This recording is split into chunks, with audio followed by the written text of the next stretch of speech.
Welcome to Psychosynthesis Conversations, your channel for psychospiritual reflections and experiences. And now, to introduce you to our topic for today, here is your host, Kenneth Sorensen.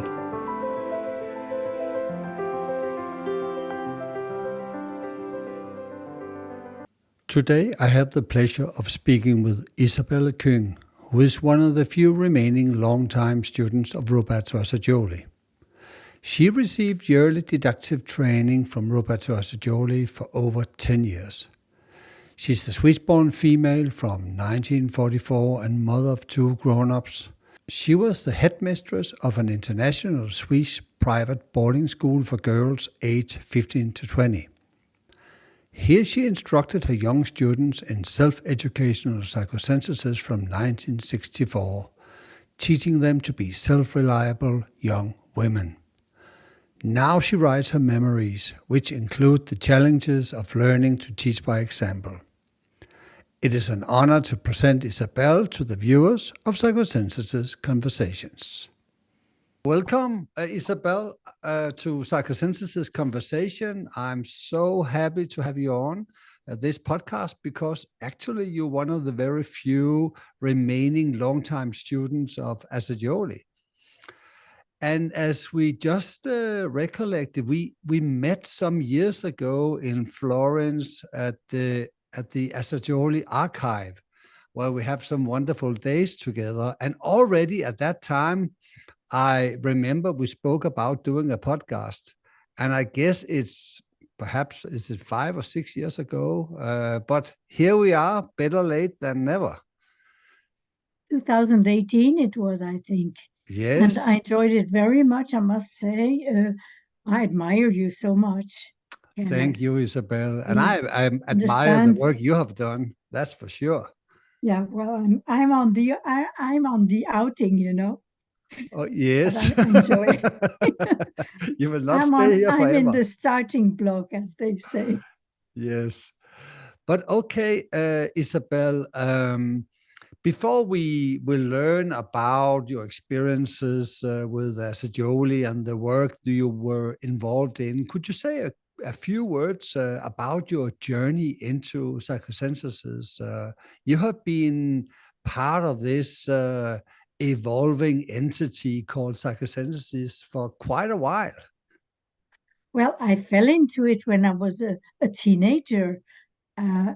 As you have heard probably when we met in Florence. So I won't prolong on that because that's the past, and the past is past, but it has served to oblige me to learn psychosynthesis. Yes. And to harmonize myself, thanks to Assagioli, who took me as a patient actually, because I was such a naughty girl.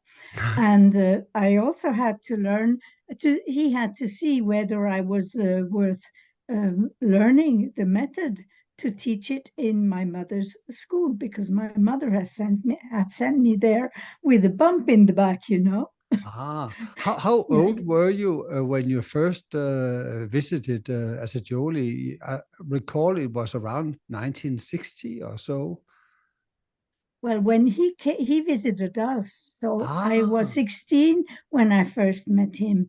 But when I went to Florence, I was 19 and a few months.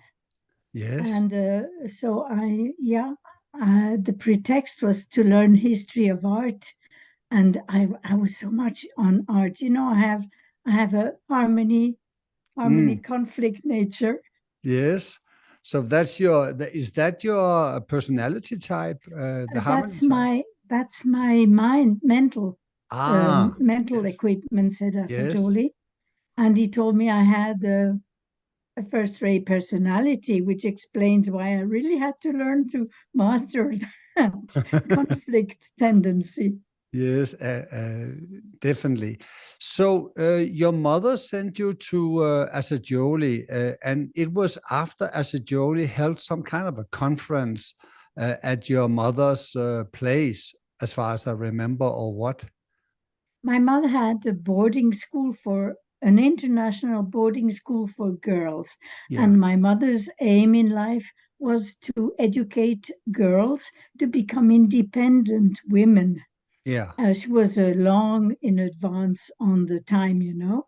Yeah. And yes, well, the girls loved to learn that they could be independent, because their parents didn't want them to.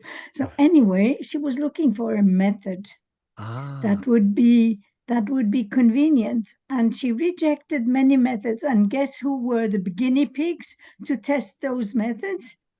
Isabel. So I rebelled a lot against those tests. But Yes. then when Assagioli came, I must say, we had a good contact, but he was busy with the conferences. As you said, we had conferences at Bleu-Léman organized by Solange de Marignac and Monsieur Guillot, Dr. Guillot from Paris. Mm. It was the International Week Assagioli intended to do there. And then we had in 1960, that was the first, and the second was in 1961. And the Dane Rudyard was there on the one in 1961. Oh, wow. Whereas on the one of 1960, you had the Soye. I don't know if you heard about the daydream, le rêve éveillé, the technique of awakened dreams. Yes, Well, this one was there, and the first one, I was just a kid, Yes. and I couldn't care less then. And then in 1963, my mother wanted to send my sister to learn with Assagioli because my sister was the smart girl in the family. And well, she was in America and she refused to come. So my mother sent me and tried to say that I was a very intelligent girl and everything. And Assagioli accepted me with open arms, also his wife, by the way, as their child, so to say, because, to a girl that suffers because she doesn't have harmonious tendency, they were ready to help. Wow. So and that's why I was patient to begin with. Yeah, and this was after they lost their only son, Ilario.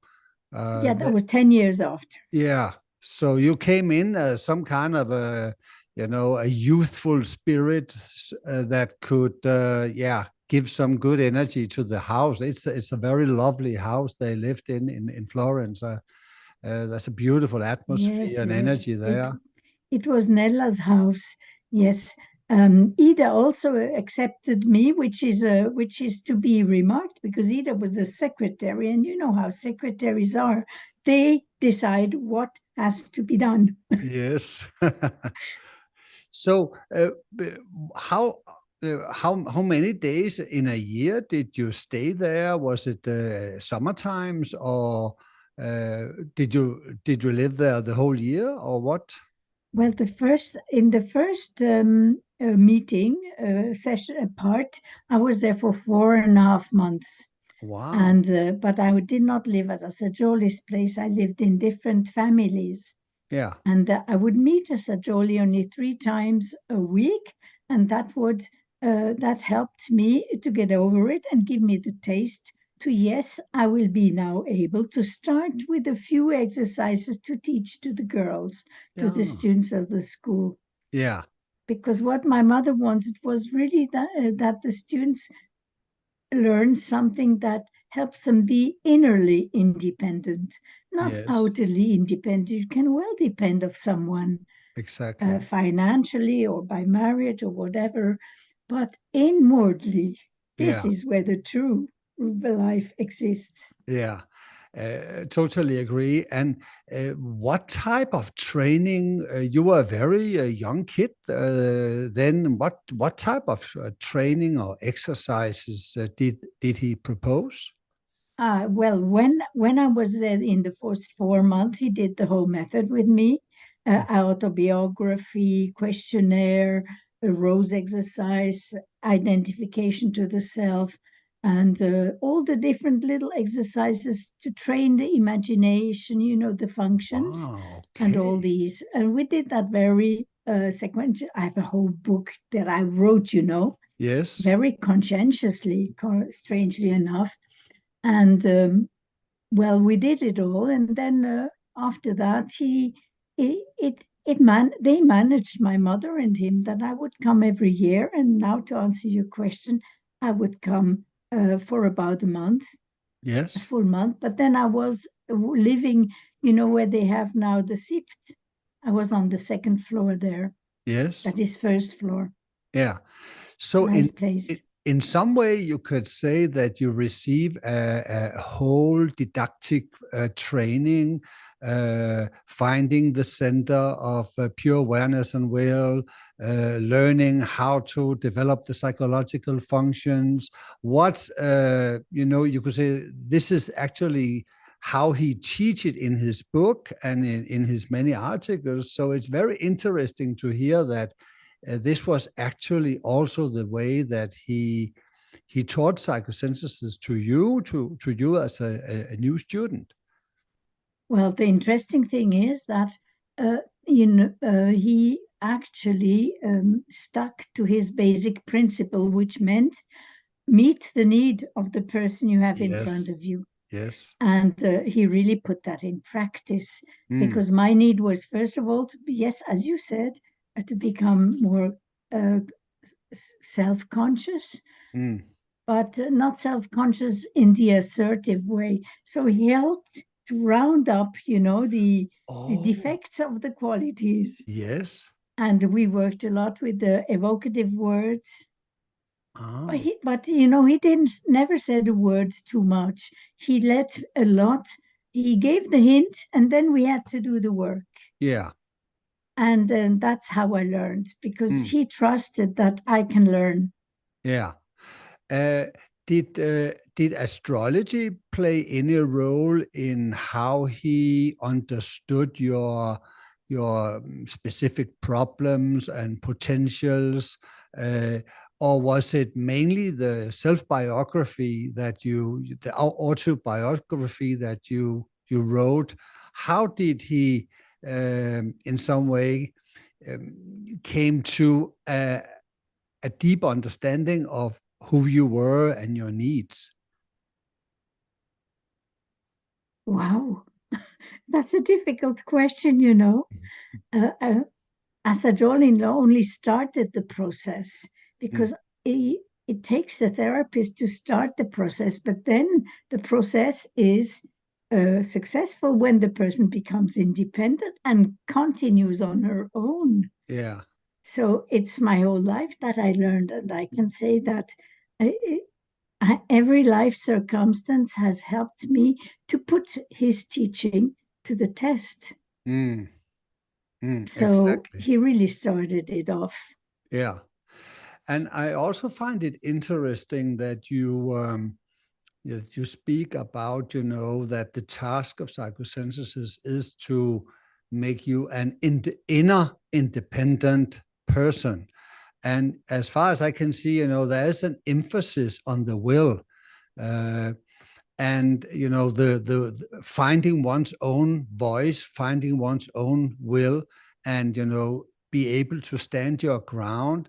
And this is also how I understand how the other students were taught.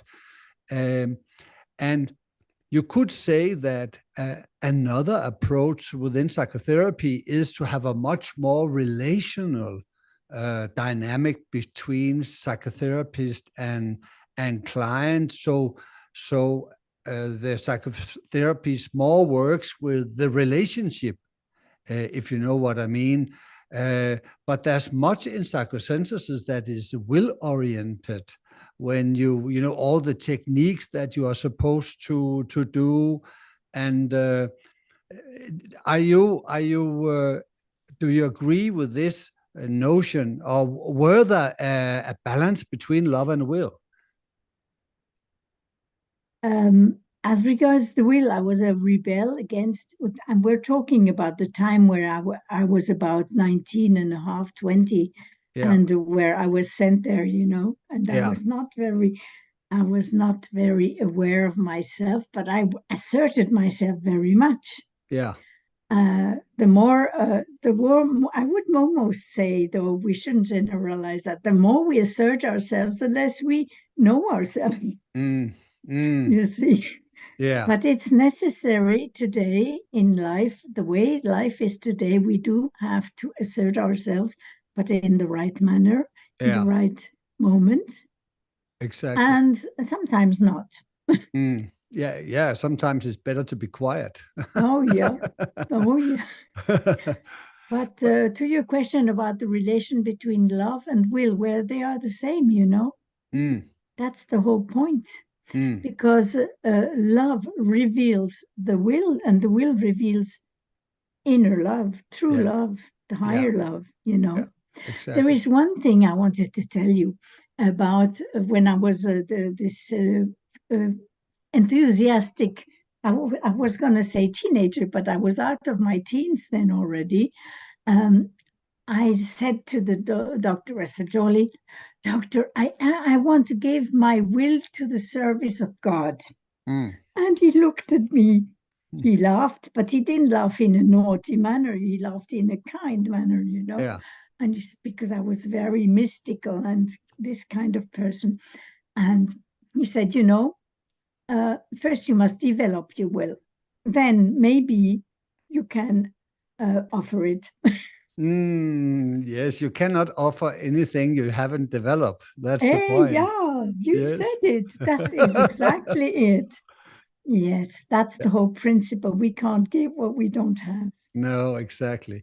How did your relationship with Assagioli evolve during the years and the function you had coming there and going back to your mother's school and teaching psychosynthesis? Were there a point where you yeah, of course, there was a point where you in some way became self-motivated and find your own fire or your own initiative.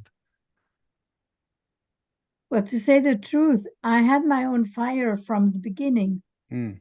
and that was a problem because really, yeah, I had that from my mother, you know, with a mother that is a pioneer in education, and me being dumped into this kind of, I had to correct the assignments of the teachers when I was only 18, which was the ideal Wow. manner of getting the teachers to hate me, Yeah, I you can see. see so.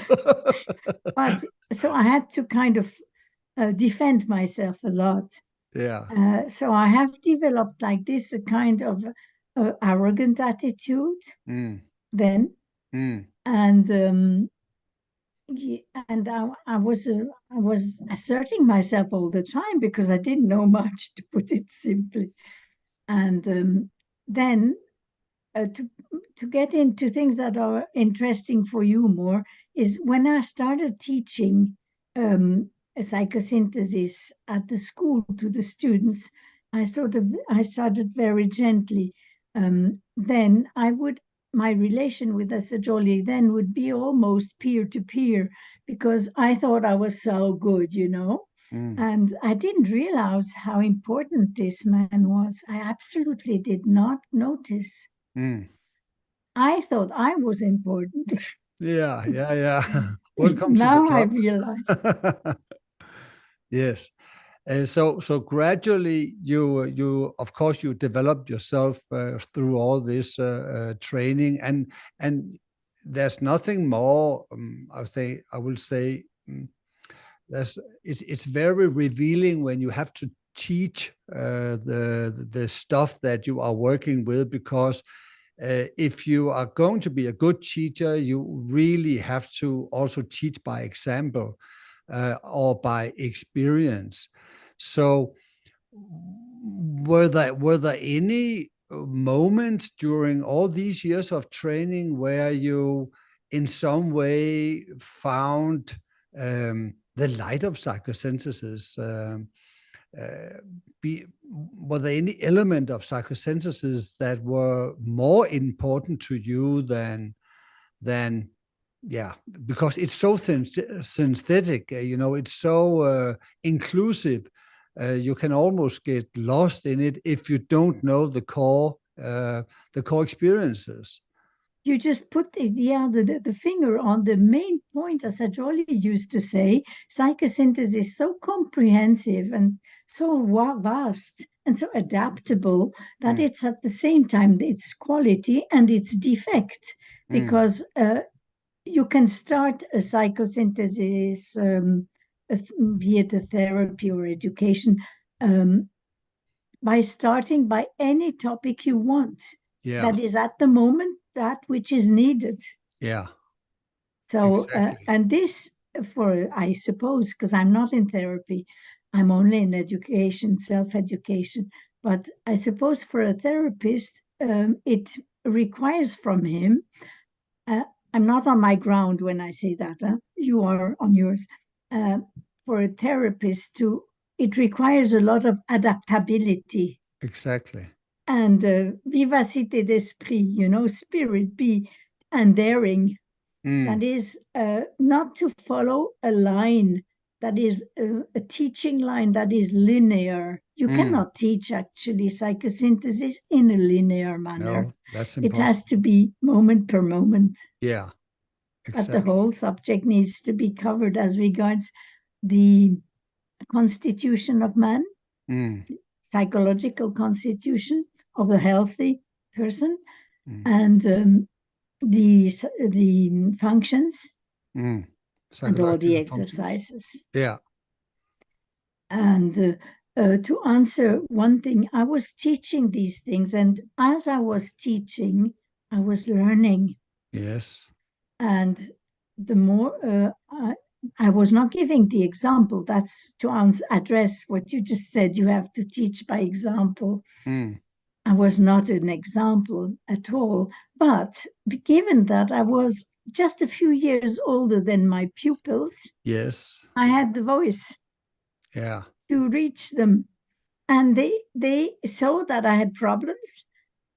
I mean, not big problems then. I still was the authority, but they saw that I was not perfect, or they sensed it. And so they saw, if she teaches it, it means that we can learn something too. Yeah. You see? And this shows how daring Sajoli was. And this is an example for a therapist and education. One has to be daring to trust one's own intuition. And he did. When I say he was daring, it's because he trusted that I could teach. Yeah. And remember that certification came only after in 1970, but he trusted me when in 1964 already. And which, I mean, in a linear logic, it would have been impossible. Yeah. But since my mother had a school and it was under her responsibility anyway, there was no risk. And I was doing this, and it was marvelous for me. What did you start to teach? You have all these. How many women were part of the school? Yes, a good question, because it puts the emphasis on the world problem. We had an international school, which means that students would come from all over the world where there was money. Oh, yes. So, as they say, follow the money. Where there is money, they have prosperity, and then they can send their daughter to a decent school. And we had the reputation, really good reputation, of really being for education for the pupils. If a pupil would come and didn't want to study, she would learn to study with us because she would end up loving it. Yes, because we had very small classes. Like Okay, in the psychosynthesis classes, I only had maximum 5 girls. Okay, yes. Because you can't address all of them in my case. No. And I mean, if you have to address each individually, so to speak, yet in a group at the same time, Yeah. I don't know if you read, then it's important to have a small group. Yeah. Which, with my small dimension capacity, then. Yeah, I understand that. What were the basic things you started to teach your students? was it a disidentification or the constitution of man? How did you, it's the early days, and I think it's very interesting to hear how did you work as a psychosynthesis educator? Well, I was learning to be an Mm. educator, to Mm. say the truth, and it was experiment, Mm. which my mother had decided to take the risk. She had the initiative and took the risk, and she trusted the method of Assagioli. Mm. So she organized that I teach to the whole school, to every student. That is, I would have the whole week lessons to give. Yes. If you have about 50 girls, that makes quite a few lessons every week, but they had a lesson once a week, 50 minutes, Yes. you see. And so now to answer your question, what would I start with? Well, the problem was, it was not a problem. The problem was there was no problem really to do it in my harmony conflict manner. It was that the girls had moods, they had sorrows, they were homesick, Yes. they had they were dumped by their boyfriend.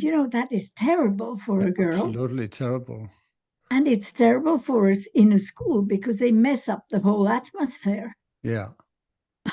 So it was emergency work almost, where I had to get them to understand that their emotion was a richness, a power, an energy they had, but they could use it without being used by it. So I couldn't be moralistic at all. No moralistic discourse. It was, okay, let's see, this is an energy now, let's use it. And we would then recognize, oh, I have emotions. What are the ways I can use it? And here we entered into the some exercises. And as we started exercises, we would learn that there's the lower, the middle, and the higher unconscious. Yes. And the collective. Yes. But the theory would be just there to kind of illustrate the experience, not the reverse. Yes. This is where it is important in education, that people first experience, then understand what they have experienced. Yes, I really agree with that principle. So it sounds very much like it was a big experiment, and you really took at hand, or there's this principle of starting with the existential situation of the client or the student, and you were absolutely able to take that position. If the girl had problems, you could take these problems and made it into a teaching opportunity. Yeah, absolutely. But it was everything went on. I admire the way you sense those things and analyze them. The main point was it was a matter of making sure that the atmosphere in the whole school was good, and this depended of different pupils. And so, under the pretext of understanding ourselves and all this, we would emphasize on the exercises and all that. I'd like to come back on the astrology question. Oh, yes. Because it has to do with what I taught some of my students. They didn't want to learn psychosynthesis. Forget it. Me, no. I'm not crazy. I don't need psychosynthesis, they would say. And we would explain, but you don't need psychosynthesis. By the way, what is psychosynthesis? Yeah. And then as they would accept to discuss, because we asked them, I asked them, what is it? You teach me. Then they were in it. They would understand, oh yes, I need that. Yeah. I want to know more. I want to say more also. Yeah. It was nice. So some of them still, they just did not care. So in those cases, What? Because I mean, one has to respect, also the psychological age of people. Yes. And this I also have from Assagioli, because once he explained, he took the example of a rosebud, and he said, Isabel, you cannot get a rose to blossom by taking off the sepals. No, It has to grow from within. exactly. Oh, I remember the way he said that. He was in front of his, that in his office there was this cupboard with the Yes. glass. Yes. He was there in front. And so it remained in me that one cannot force people. So anyway, there were girls that just didn't want to know. So I was very innocently, I had to be a bit smart sometimes, Yes. Innocently, I would say, is anyone interested in learning how to cast a horoscope? Mm. Oh, yes, that they all wanted. Yes. And I said, look, I'm not an astrologer and I don't know anything about it, but I know how to cast a horoscope. I know about the basics for that. So we'll do that. And they were really interested, all of them. And so I taught them to geometry. This is where it starts, because astrology has to do with geometry. Yes. But this is when I say I'm daring. I had to go a bit out of the way. You don't teach astrology in psychosynthesis, right? No. But you can take the freedom to take a technique that is different, apply it in a psychosynthetic manner. In this case, the whole point was not to learn about, how important my destiny is, but to learn how do you make a horoscope?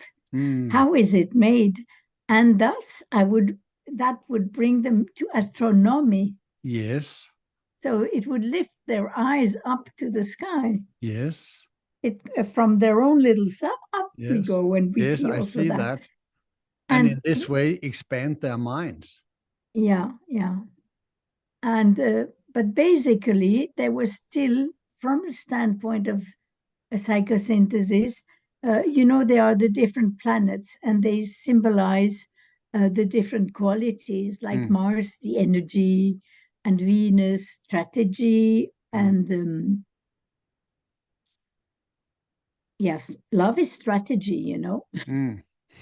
One tends to forget. Yeah. One has to master one's pulses, senses. And it is then a strategy how to express it in a harmonious manner. Exactly. Anyway, and every planet has a different quality, symbolically speaking. So they were interested to know that according to where the planet is, they have different harmony or dissonances in their character. So that is indirectly a way of disidentifying. It's not them, it's their planets. Yes, exactly. That was a smart way to say, oh, by the way, in psychosynthesis, there is an exercise that goes a bit faster. You just have to. Yeah, I use astrology the same way. I have worked with astrology since 1988, so I'm very familiar with it. And the most important thing about the chart is the center. This is where the pure awareness comes in. This is where the human being, actually, the true identity, the soul is. And then all the planet becomes qualities we can develop and we can express. And of course, also disharmonies that we need to harmonize. So it's a typological system, just like the 7 types and many other types of typologies. Are you aware if Assagioli used the astrological chart? Did he have your chart and used it as some kind of a... yes. Mrs. Baravelli made it for. He asked Mrs. Baravelli. She was a lady who helped people come birth, Hebamme on German. Yes. a midwife. A midwife, yes. She was a midwife and a very nice person. And she did, as a hobby, charts for Assagioli for all his patients and people and all this. Mm. But Assagioli never interpreted it to me. No. Oh, I was a bit, well, not happy about that. But anyway, that he was teaching me something by not interpreting it. Yes. But perhaps you just had it as some kind of a background, a background information, because if you know the chart, the astrological chart, and you have a hypothesis of the 5 types, the soul type, personality type, mental, emotional, and physical type, then you have a lot of understanding you can apply to the person. And of course, it must be the horoscope and typology that must support the human being and not the other way around. So we have to be very humble when we are applying these types of psychologies. Humble, you said the right words. Humble and have insight. I mean, maybe humbleness and insight are synonymous from a certain standpoint. Yeah. Who knows? Yeah, because if you really have insights, you know that you don't know a lot, you're really humble about how much you don't know. And the older you get, the more that's the case for me, the more I know that I don't know. Oh, yeah, me too. Yeah. Oh, yes, this is the word of the day, because really we learn. It's marvelous. Mm. Because the more we learn, the more we can learn. Yeah, exactly. But back to to the story, you came into Assagioli's life in the 60s, and around 58, when the PRF, the Psychosynthesis Research Foundation, was established, you can see a huge expansion of Assagioli's work internationally, into US and England and many threads around the world. And I would say it was first in the 50s and the 60s and the 70s that his work really took off internationally. So you must have come into the life in a very dynamic phase of psychosynthesis. Yeah, the Psychosynthesis Research Foundation was founded on November 25th, 1957, by Frank Hilton and two ladies, Florence Garrigue and Regina Keller. Ah. These were the 3, Yeah. 1 year before. And it was in the house of, the seat was in the house, so to speak, of Madame de Bie. Mm. And so he went then in 1958, as you said, and he gave a whole presentation of psychosynthesis. And that's since when they kindly backed him very strongly. Yeah. It seems like this was the moment when he actually attracted some kind of a group around himself. When I have studied the story of his life, there were very few collaborators. There was a professor, Cyrenae, or I'm not sure I'm pronouncing his name. Okay, yes. But there was not many collaborators in the early 50s and before. He seems to have been some kind of a lonely figure, And then in the 50s, he get this Psychosynthesis Research Foundation behind him, and a lot of very, very skilled people came into his life. So have you anything specific to say about that process? Well, he was a success doctor, therapist in 1922. Yeah. Already in Rome, he had a huge success. The upper classes, they were all running to him. And they were all with theosophy. It was all the background was very much with theosophy. Yeah. And he was in relation with the most important people then. And then the war came, and the fascists closed his institute in 1938. Mm.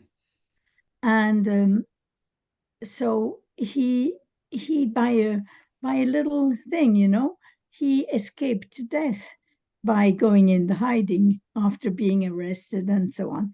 I think that is all common knowledge. But so he knew what it meant to be careful. Mm. So and also his son was taking all his attention because his son had tuberculosis. As a result of being constantly dragged right, left, and in those hiding places. Yeah. And so in 1952, the son, I think 52, the son died. And here, Assagioli actually was engaged in developing, I don't know if you have seen in the archives in Florence, the Jewish writings. Yes, I've heard about the Jewish writings, and I know they are quite comprehensive. There's a lot of material, but I haven't delved into it in depth, not at all. Well, he founded a Jewish progressive movement. Yes. And this didn't necessarily make him very loved by the Jews. No, I could imagine so. Voila. Yeah. So, voila. Anyway, he at a certain point he stopped. And now to come back to your question about his group, it's after that when he gave up that part once and for all. The part about the Judaism? That is the progressive Judaism. Yes. He always paid his dues to the Jews as it's necessary. I mean, he was always faithful to his religion and very faithful also to the Christian religion. He was so learned in the Bible and all these things. Oh, yes. But what was his wife? Was she a Catholic? Catholic, yes. Okay. But they were both theosophists, and she was a very learned theosophist. Yeah. She was the daughter of a theosophist too. Ah, she was. Yeah, that's where they met in Rome. You see, and that's where they got married in 1922. And it was great love. And they had their son right away after within 1 year's time. So I lost my thread. Well, the thread was the group that coalesced or came together around him in the later years of the 50s. Yes, and explaining above all why he did not have collaborators. It was because he first had to make up his mind of what to let go. Yeah. And what to let go was this ideal of his. He really put his whole heart in it. If you read those articles, they're interesting, but they're a bit very enthusiastic too. And so he set that aside, and then being aware that the whole world needs the method, but so many people don't want to hear it from the standpoint of a scientific approach, but they want to understand it from a let's say mystical approach. He thought of putting together a way of addressing these interests and giving them to, actually, the whole psychosynthesis is put in those groups. I mean, those little booklets he would send out for these groups, and Michael Eascott and Nancy Mager were taking care of that. Oh yeah, now you're speaking about the meditation group for the New Age. These yellow pamphlets, they're really, really deep meditation teachings. That's for sure. But as to stay before he evolved more into his psychosynthesis work, he was also very, as far as I understand, focused on the paranormal or parapsychology. Here we go back to 1909 and 1910. more or less. Okay, wow. Yes, in 1909, that was fashion then. You know, the mesmerizing and all these Yes, things. yes. And he was a 19 or 20-year-old student ready to make his thesis and studying. And he was also very enthusiastic. So now you can imagine the young Assagioli. What he does, he goes, he tries first to connect with someone in Geneva, that is Edouard Claparède, who was a psychologist, and Monsieur Flournoy. Flournoy was a big wheel in mediumnity in Geneva, and he was. They were discussing about the mediums, this and that, and so he he even had dinner with them and all that. But Mr. Claparède, who was the nephew of Monsieur Flournoy, Claparède was more on scientific psychology. Yeah. Psychology was then at the very beginning. Yeah. Really at the very beginning. Assagioli speaks about these, not the details of the people, but the 5 forces of psychology. In that article, you have it. Yes. I think you have that. You know that better than me. And so anyway, he decides, because there was in Rome, there had been an international psychology meeting in Rome in 1905, I think. And they decided that the next one would be in Geneva. And in the 1905 one, I'm not sure he was that able to know what it was about. He was really studying. But all these psychologists that were so famous then, you know, the really important people like Ferrari and these people, they attended the Geneva, and Assagioli was then in theosophy, and he was at the philosophical, you should ask that to Piero, he would know better. There was in Florence La Biblioteca Filosofica, philosophical bibliothèque, and he was the representative of this, and he was sent to the 1909 meeting, which occurred in Geneva. And on the list of the people, I looked at it yesterday because I thought I have to tell you about it. On the list of the people who were there was Ernest Jones, just as an example. All these people he was talking, Lutoslavsky and people like that. And there was Jung. He didn't speak, but there was Jung. Yes. So my assumption, but I don't know because he never told me that, is that he probably met Jung there. Yeah. Jung and Mäder. Because Mäder was assistant at Burghölzli. And Jung was also assistant at Burghölzli. And Assagioli was doing his studies. Yeah. And getting ready to have his medical diploma. So he went to see the big boss at Burghölzli. And who was the big boss at Burghölzli? It was Bleuler. Bleuler, look at Google. He's interesting. He was a doctor, the director of it. And Jung was just there to assist him and help him. And he was married with a very rich woman, and they were building a house. And Assagioli, after this meeting in Geneva, he went to visit. I mean, he first of all asked to study with Bleuler, to have interviews with Bleuler. And then there, of course, he met Jung. Yes. And they became friends. First sight. Friendship on first sight. Yeah. Yes. You know, Jung was the son of a how do you say, a priest. Yeah, priest. I read the story. Yes, but the study of the paranormal or parapsychology, was that present in this conference? Was that part of the topics they discussed, or was it more basic psychoanalysis?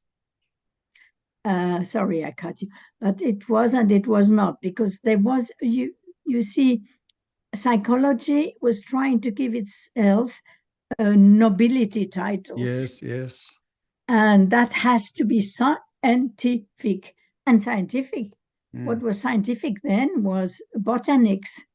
And I mean, if you want to understand psychological things, okay, you can do the exercise of the rose, but still, you can't apply the method of botanics. No, that's for sure. To the psychology. That's for sure. But just to wrap up,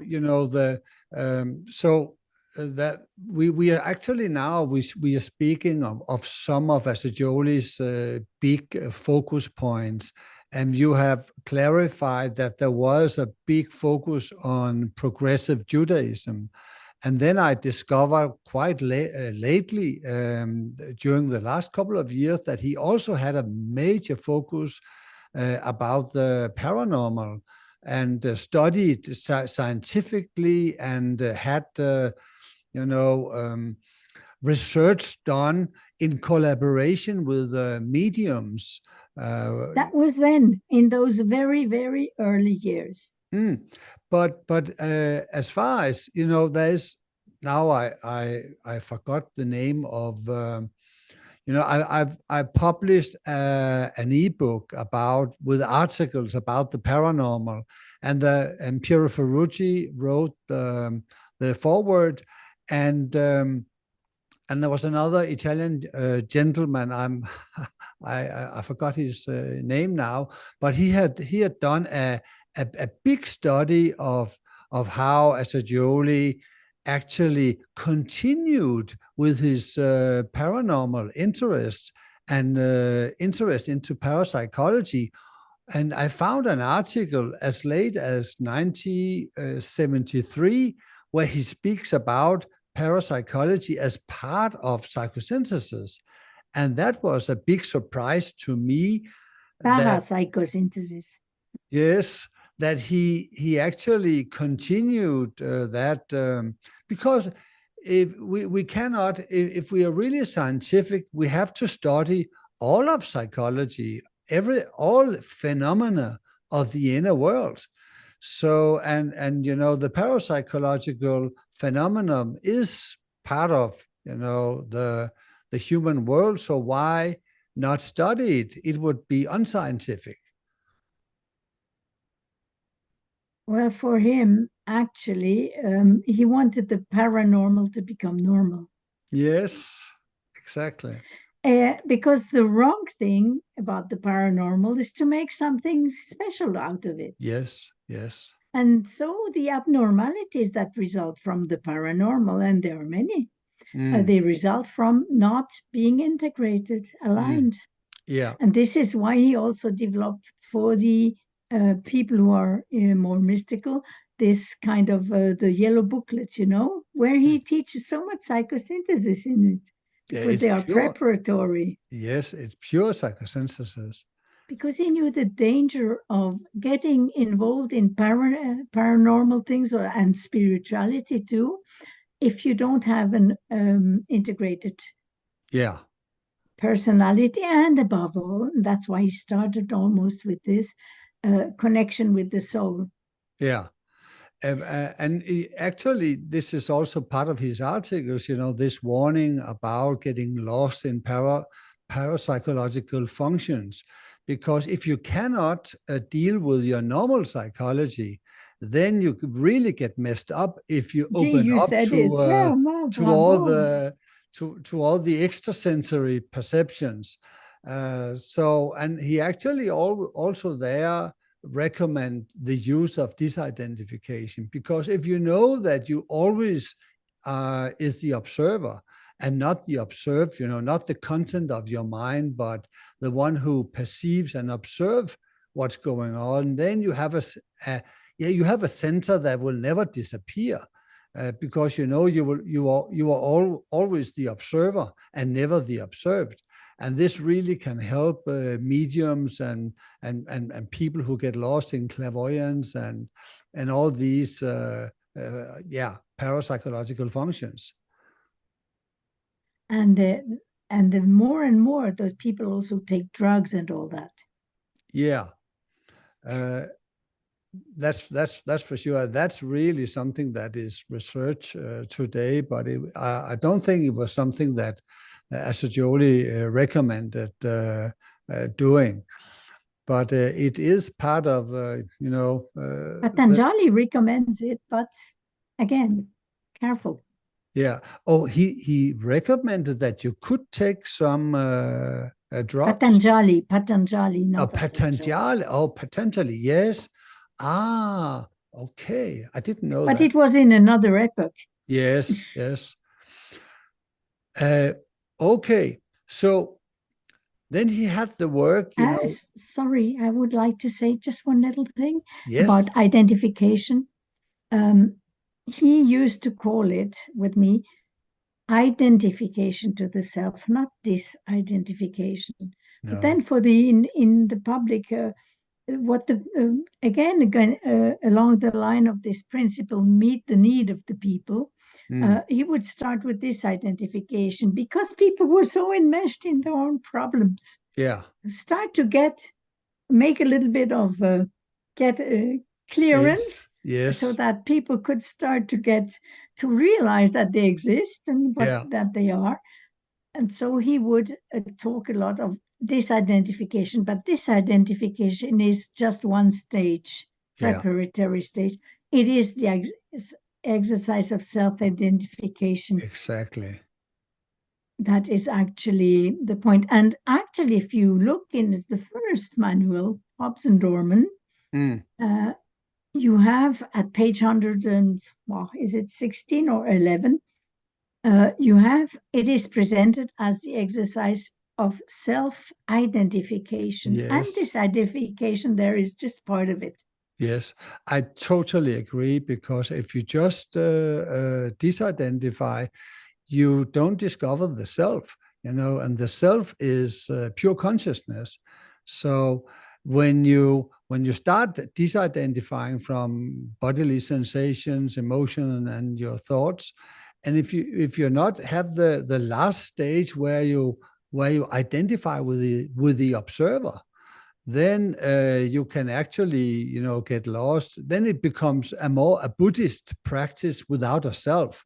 And that was not what Assagioli was pointing to. He was always pointing to the center, the self as pure consciousness and will.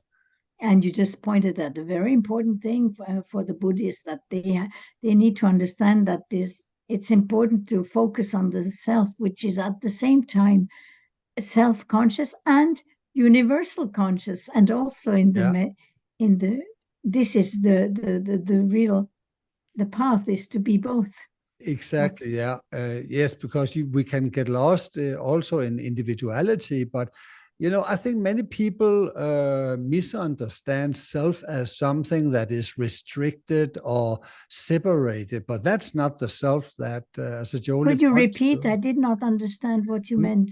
Many misunderstand the concept of self, because people think of a self as something that is separated. But that's the word I did not understand. Separated, Separated, yeah, yes. Okay. But the self that Assagioli and psychosynthesis speaks about is not separated, because it's part of the universal, but still an individual, and that's some kind of a paradox. But that is resolved very easily in his books. Again, in that book of Hobbes and Dorman, where, as of page 111, you will see. You have it certainly. He explains that the difference between the higher self, then they used to call it higher self, and the personal self is none, because a person that is, let's say, a truck driver, okay, and he sees a beautiful sunset, and he has a peak experience, right? This is an experience of the self, so to speak, to begin with. It's not but it is a ha-ha moment, one of those beautiful moments. Yeah. And that guy then, even if his self is very terre-à-terre, down to the ground and down to the wheels, in this case, this guy is still having an experience, even if very small, of the self, the genuine self.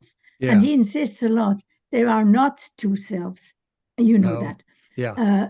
It's only one. And it's when the focus, the usual, the habitual focus of life is at a lower level, that real self is there.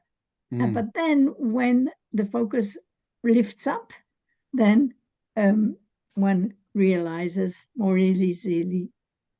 Yeah, the transcendent source of the personal self, you know, this expansion that if you really sit in meditation for many hours and observe the observer, and then at some point, perhaps after some days, then all thoughts and all emotions will quietly dissolve, and there's only you as pure consciousness.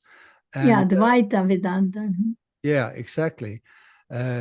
So, and in this way, he's so aligned with the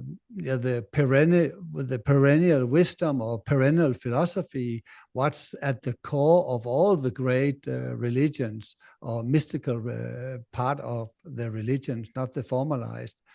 And this brings us in some way to the meditation work he did, you know, in collaboration with the Sundial House in England. You mentioned Michael Eastcott and Nancy Mager, I think is her name. Did you ever go to England and experience this place? As far as I know, Assagioli went there and held a summer school each year. Yeah, the summer meetings organized by Michael Eastcott and Nancy Mager. The house, Sundial House, belonged to Nancy Mager. And they both came to our place, by the way, in 1965. Yes. And Assagioli had some meetings in my mother's apartment in Glion in the mountains, where I'm going in 2 days, by the way. And the work he did with this group and also the group at Meditation Mount, where they also published these meditation pamphlets. And I think it's really an underestimated part of his work. And some people believe that it's very esoteric, but I don't see these yellow pamphlets as very esoteric. They're very core meditation teachings in a very structured way. You get an introduction to reflective meditation, creative meditation, receptive meditation, and I really think that it's something that's worthwhile studying. Yes, it is. Ida was saying that this was the most important work of Assagioli. Okay. I didn't realize myself then, because I was completely just on psychosynthesis, and because he had told me focus on that and education, and not well for the rest. He of course told me which books to read, and he inscribed me in all these meditation groups. But my path was very down to the ground. Yes. I had a lot to learn. I still have. Yes, me too. But as far as I know, you must have attended some meditation at his house. As far as I know, he held the regular full moon meditations in the house. Did you participate in any of these meetings? Well, when I was in Florence and it happened to be full moon, I was invited to sit, participate, but shut up. Yeah. Okay, but so you can. It was a regular ritual in Florence that he had public meetings where people came and meditated at full moon. Oh, yeah, but it was completely separated from psychosynthesis. And he was very, very, very strict about it, or discreet, if you prefer. Okay, I didn't know because that. he, having been in prison, having suffered persecution, Yeah, misunderstanding, and all that, he yeah, knew what it is to say one word too much. yeah. Okay. And he knew what it is that people judge on sight, not on experience. Yeah. So people would come on. There's a group, and he had a lot of collaborators for the esoteric work. Yes, Mm. and those. But I would participate only when I have a tape, by the way, of one of them. But I would participate only if I was there. And I mean, I was invited to participate in the Glion meeting when he was with Nancy Mager and the meditation group people Yeah. here. Like Florence Garrigue was here too.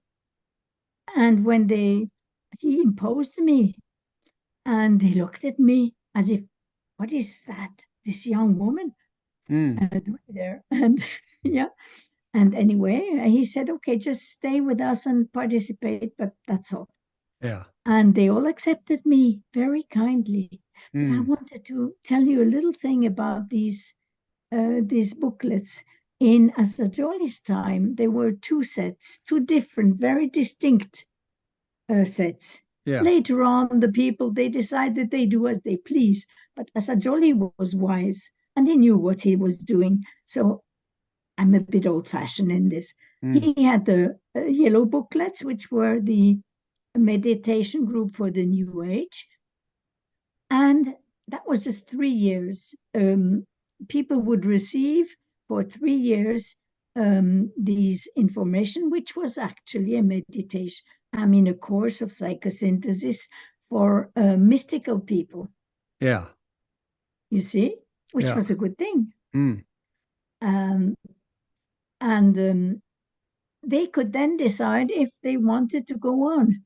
They were asked, would you like to go on? And would you like something more profound? And that would be the stepping stone into the Tibetan.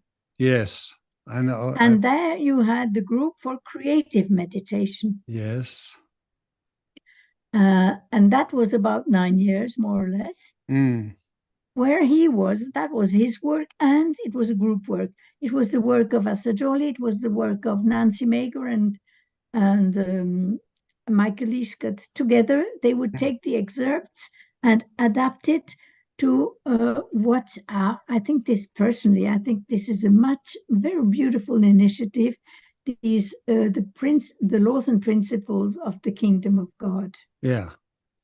And this rhythm is so important. It is a huge work because every year you would have the same laws and principles that every 2 months, you know that more better than me, they were gone through.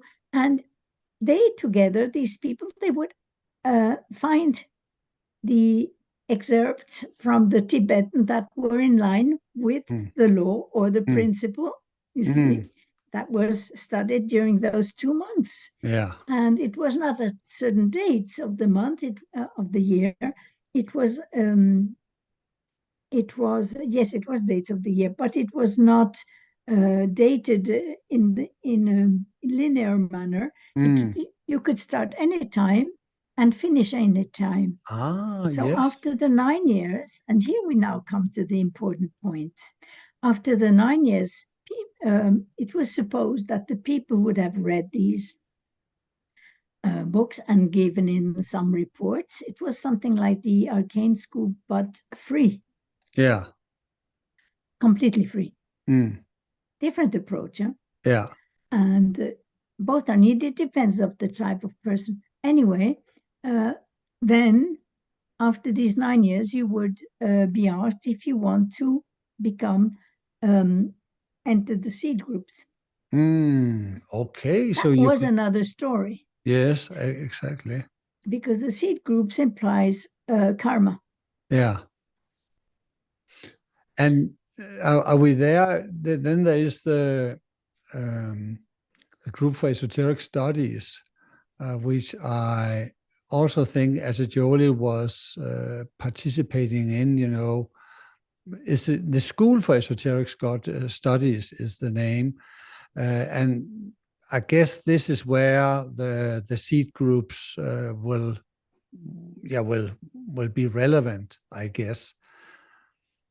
But before we we have spoken quite a long time now. I'm sorry. No, you don't say sorry. It's really time just fly away. You're so fascinating. I just don't notice the time going by.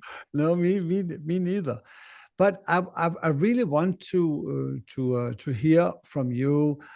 What qualities would you describe Assagioli with?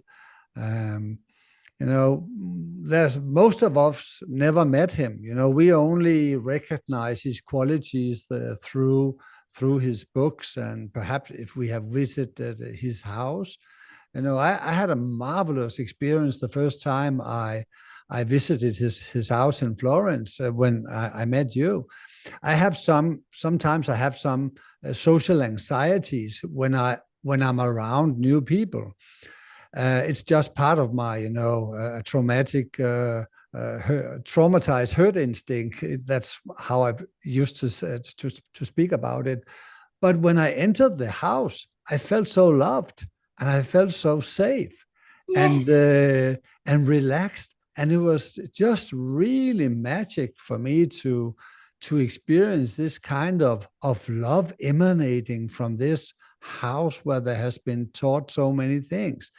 So I would definitely say that love is a very present qualities when I think about Assagioli. But how would you put words to his qualities? Well, you said it the correct way, I think. But what I wanted to emphasize is what he told me, that you don't need to know a person in person to get the, how do you say, the inner contact. Through his writings. You are in touch. And maybe even better because you didn't know him. Yeah, really. It can be a handicap to know someone because they make, Assagioli. No. Yes.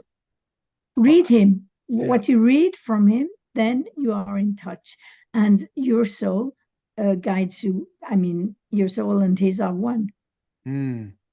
But for the viewers of this podcast, we have here a person who have spent many hours with him.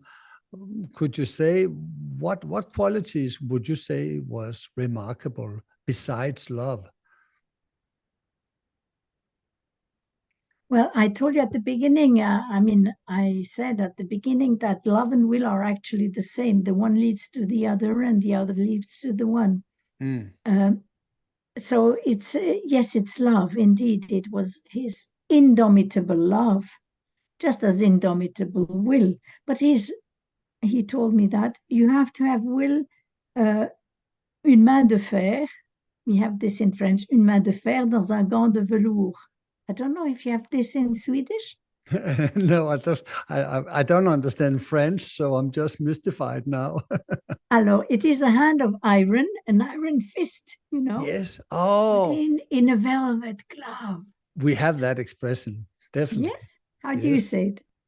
Yeah, exactly like that. Iron fist in a velvet glove. That's an expression. Yeah, but what that actually means, that the will that you apply is the good, the wise, and the skillful will. You see, and the universal will. It's not the personal will. So when this saying, popular saying, should be applied in a spiritual manner, and this is what Assagioli was so skillful in doing. Wow. He had to totally, his will. You don't feel his will. No. Yeah, because it was as we, in a personal manner, we wouldn't notice will, but it was will as love. Yeah. Wow, that's interesting. Now, this is esoterically, between you and me, so to speak, it is explainable because, we are in a solar system of love.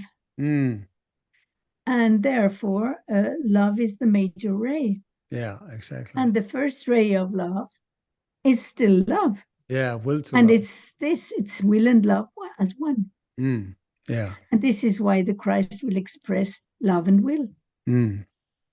Yeah. I'm sorry, I'm in the Bailey things now. Yeah, because yeah. I'm well also aware. learned. I'm well aware about that. So that's fine. Yeah, you told me you studied it thoroughly. Yes, definitely.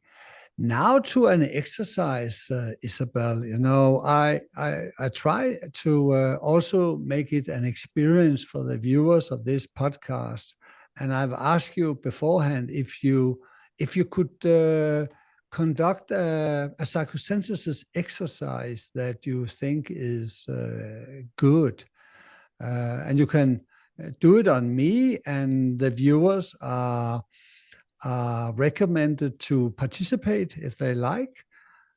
So have you anything you would like to offer out of your big toolbox for so many years of teaching?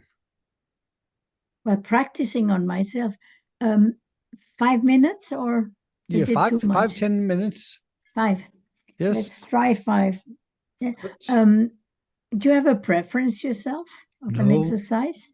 Not at all. I will put my trust in you and just close my eyes and see what comes. There's one little thing that might be interesting to say before. Assadouli also used to say it's important that we learn from others, in the sense we see how others practice. Maybe the way I do the exercise is not the way you do it, or the way you do it is not the way I do it. It's okay. Yes. We can learn from one another. And Yes, this is I what agree. I loved with Assadouli, because he opened the doors to cooperation. Yes. But still, stay yourself. It's not, he used to say it is not uniformization, but it is union. Yeah, not uniformity, but union. Yeah, yeah. So if you don't have any preference, would you like the exercise of the rose? Yes, that would be wonderful. Voila. So open or closed eyes as you please. Yeah. The first thing we do is you just feel, first of all, your body. Excuse me, you have, I don't know the name in English. When you're sitting on a chair, you have 2 little bones. They are called ischion. You can, and please answer if you feel like it, the ischion. So you're supposed to feel these 2 bones when you sit, because when you feel these 2 bones, what happens is that your spine aligns on top of it and is in the correct position. And then your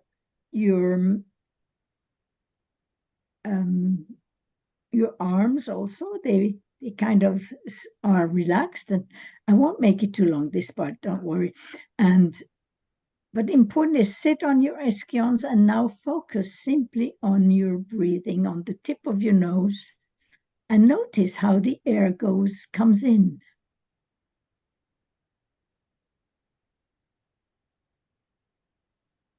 Follow the air.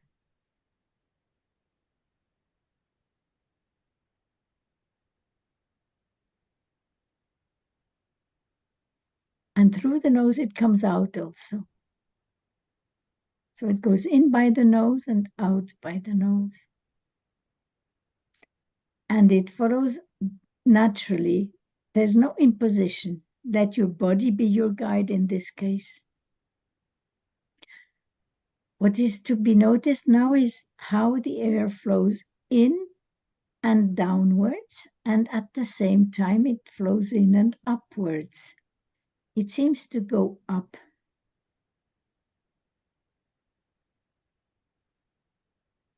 When we will be in the exercise of the rose, to smell the perfume of the rose, you will recognize what I mean by smelling, feeling the air going up.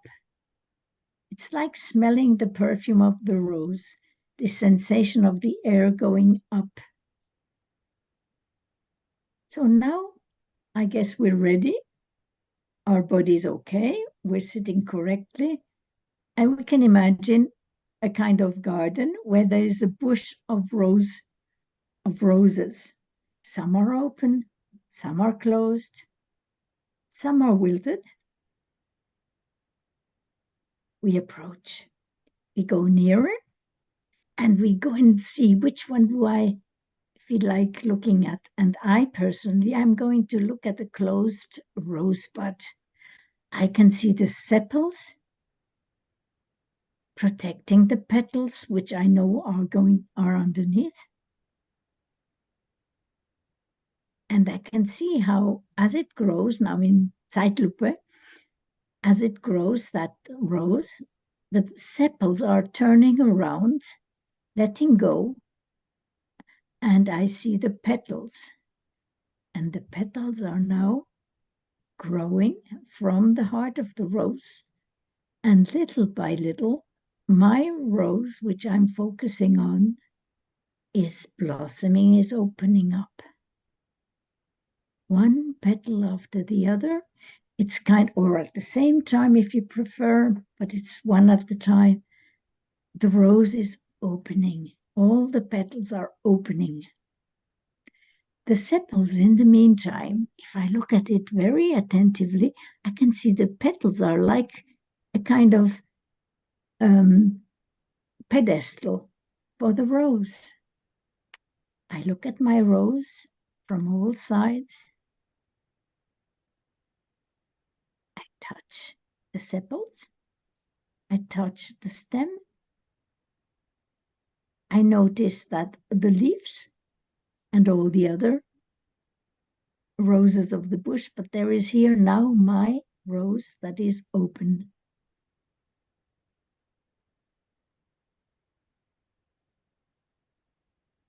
I go very near my rose, and maybe I smelled it. I got the perfume already. I smell the perfume of the rose. And as I smell this perfume, now I am myself feeling as if I were inside the rose, as if I were myself the rose for a moment. And I'm entering into that stage now of the exercise where I imagine that I am the rose. My petals around me, starting from the heart, open up.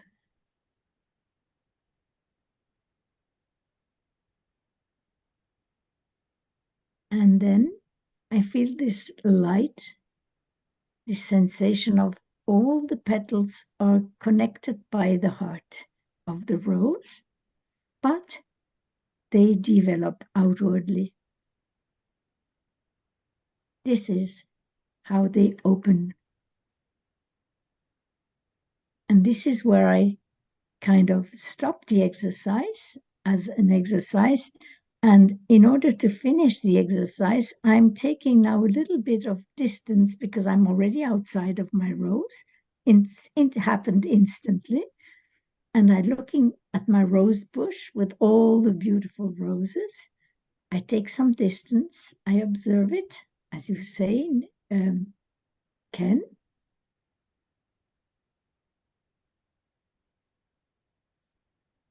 And now I focus again on my breathing, the tip of my nose and my two bones under my bottom. And I can anytime open my eyes if I wish. Normally at this stage, there is a very important part, which is even more important than the exercise we did. It's to take 5 minutes and write down the experience I had. It builds the pathway, the neural pathway, which means that each time the exercise will be more easy. If we don't do this, what will happen? Our our imagination gets tired of doing those kinds of exercises and says, oh, again, the rose. You see? Whereas when we write it down, we're putting it out of ourselves, which is a form of disidentification. We're entrusting it to the paper. And therefore, we have the benefit of the exercise, and the paper has the practice of the exercise. And each time the exercise is easier to do and brings more. And what I don't do and never do with my students, at least, is kind of say, what do you see in the rose? No. Just the rose exercise. That's all. It is not analytical exercise. It is an exercise that is supposed to imprint into the subconscious, and that I'm quoting Assagioli here, the attitude of blossoming. Yeah. Not the attitude of wondering what's coming to me. No, the attitude of blossoming. Yeah. And being part of a group. Yeah. And actually, I experienced in this meditation that it activates an energy in the heart chakra. I feel a blossoming, and there were new qualities this time. It's not the same qualities. I've done the rose meditations many times, but you did it very differently. I think it was really a good preparation, and just to be open to see an old exercise with new eyes by listening to another human being, because you transmit your own soul and your own experience through that exercise. And I really felt there was a different qualities related to this rose experience this time. Thank you, dear.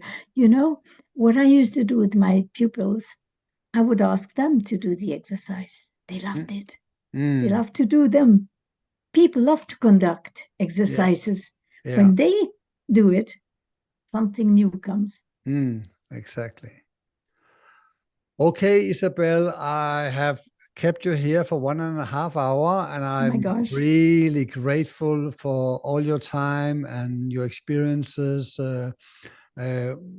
from your life with Assagioli and all the anecdotes you come up with during our conversation. I think it has been for me, it has been a very rich conversation. And I'm happy we have you around, and hopefully many years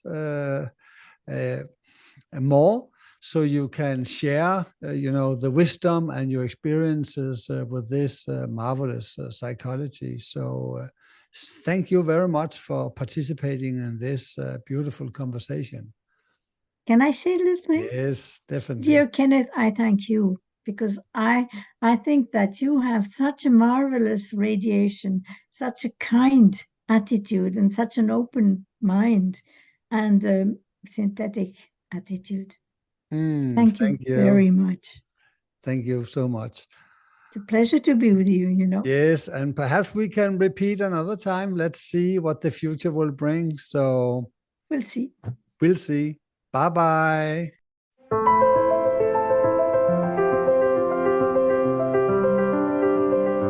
Thank you for listening to Psychosynthesis Conversations. Please don't forget to like and subscribe and help us to spread the wisdom.